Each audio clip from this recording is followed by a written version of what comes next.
cây sala ai na khang sai puya saki phira ai na lama ni hei hi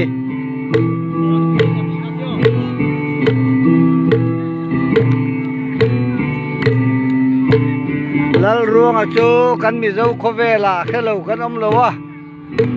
cây sala po khelo kan om lowa khang sai puya po khelo kan om lowa chu lal ruang ana khang sai puya cây sala khang sai puya saki phira ai na lama ni he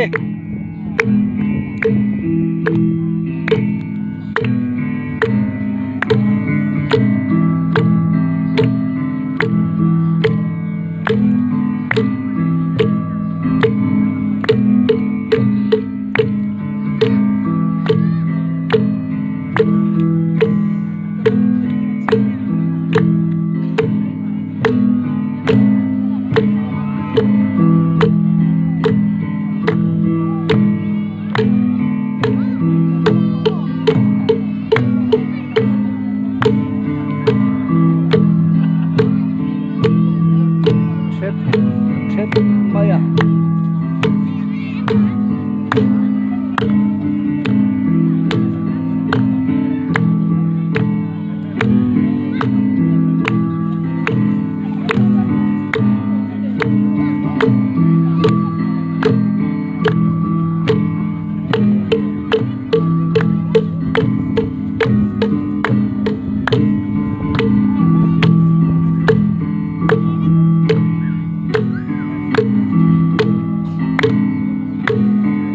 Mizo culture vong nung tu Bochung thalai